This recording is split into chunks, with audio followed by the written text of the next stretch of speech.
So I'm recording this. I'm now sharing my desktop. Hopefully you'll be able to see it. So what I wanted to do is go over the quantitative problem, because that's one typically people struggle with. I know quite a few of you got it right. So we're working with the bicarbonate ion, HCO3-, as our base. And the sodium is a spectator ion, so we can leave the Na plus out and just write it as bicarbonate ion, HCO3-. And we're working with trans-cinnamic acid, which is C6H5, and then a double bond CHCH, and then the CO2H. So the acidic hydrogen is that one on the far right that's attached to the oxygen, and that's going to be our acid. And we're making a reaction here where this proton is going to get transferred to the HCO3- to form H2CO3, which is carbonic acid, and we're going to be left with our C6H5 double bond CHCH CO2-. Right. So our conjugate acid on the product side is carbonic acid, and our conjugate base on the product side is the sodium cinnamate, where sodium is still there as a spectator ion.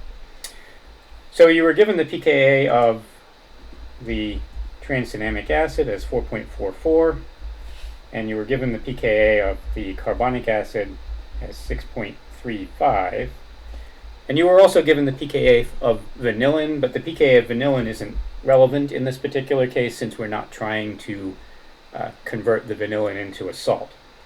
So the reactant acid has a pKa of 4.44, the product acid has a pKa of 6.35. What we want to do is we want to write the overall reaction, which is these two reactants going to these two products, as the sum of the acid-base reaction for cinnamic acid losing its proton. So equation 1 would be C6H5 CH CO2H losing a proton to become H plus, and C6H5 CH CO2-, right? And that equilibrium constant, KEQ1, is actually equal to the Ka for cinnamic acid because it's written in the forward direction. Equation 2 would be the bicarbonate ion HCO3- picking up a proton to become carbonic acid, H2CO3, and this equilibrium constant 2, is equal to 1 over Ka for carbonic acid because the carbonic acid is written on the right.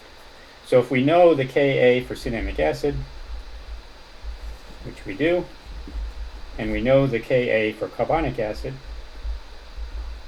which we do, the two hydrogens will cancel out.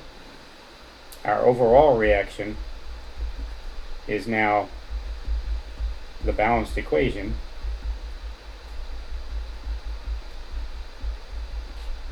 where carbonic acid is picking up a proton, or bicarbonate ion is picking up a proton to become carbonic acid, and cinnamic acid is losing one.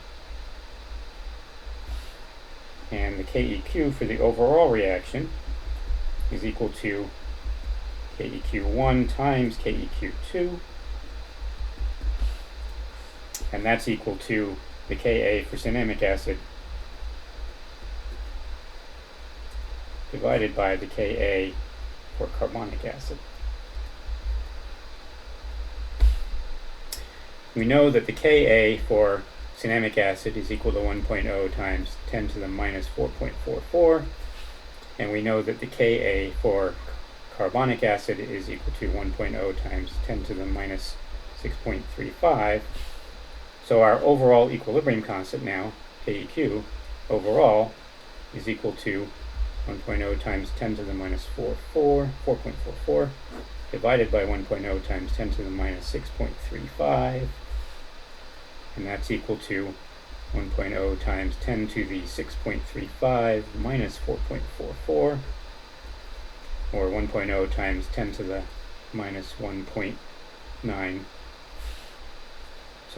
10 to the positive 1.91, This positive sign tells you that the equilibrium lies to the right, towards products, because it's greater than 1. And if you actually do that in the calculator, this comes out 81 with the right number of significant figures. So your equilibrium constant is greater than 1, but it is not greater than 10 to the third. 10 to the third or higher, we say the reaction goes to completion.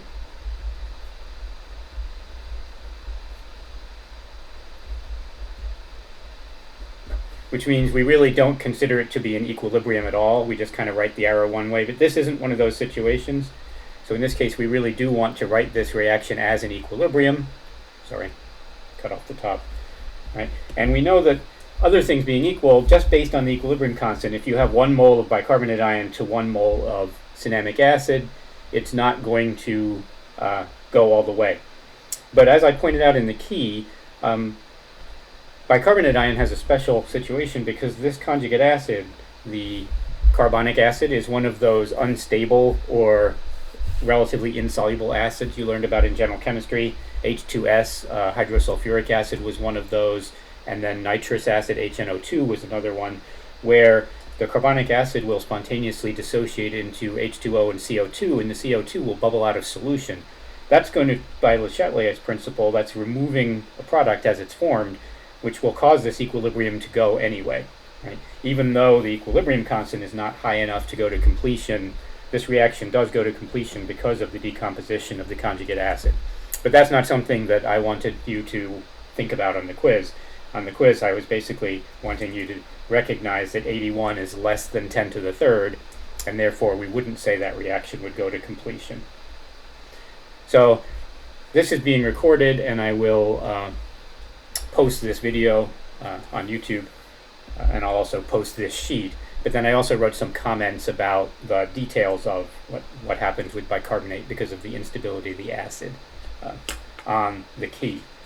You can actually, if you look at this, you'll notice that what we end up with is the equilibrium constant is 1.0 times 10 to the whatever the pKa is of the product acid minus whatever the pKa of the reactant acid. And that's always true. AQ is always equal to 10 to the power pKa of product acid minus pKa of reactant acid. So if you're not asked to show your work and you're just looking to get an estimate of whether this equilibrium is going to lie towards product or towards acid, you just have to know those two product acids. The sign on that exponent depends on the relative magnitude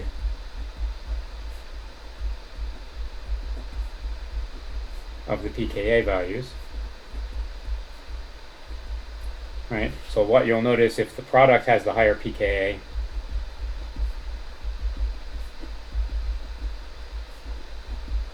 then the sign on the exponent is positive, which means KEQ is greater than 1, which means it lies towards product. And if the reactant acid has the higher pKa, right, that means the sign will be negative, which means KEQ is less than 1, and that means it lies towards reactant. Right? The higher pKa means the weaker acid. And so this is consistent with what we know, which is that the equilibrium always lies towards the weaker acid and the weaker conjugate base. So if your product acid is the weaker acid with the higher pKa, right, you're going to lie towards the product because that's driving you towards the weaker acid. And if your reactant acid is the weaker acid with the higher pKa, then the equilibrium will lie to the left. You'll be driving towards the reactant, which is the weaker acid. You can actually derive this equation out without numbers if you want to. And in some cases, we won't really care about showing the work. On the exam, I'll probably want you to show the work, maybe ask you to derive the equation yourself. So that's all I wanted to say about the quiz, unless there are other questions, in which case, please ask them. You can just break into the voice channel. I'm going to stop this recording now.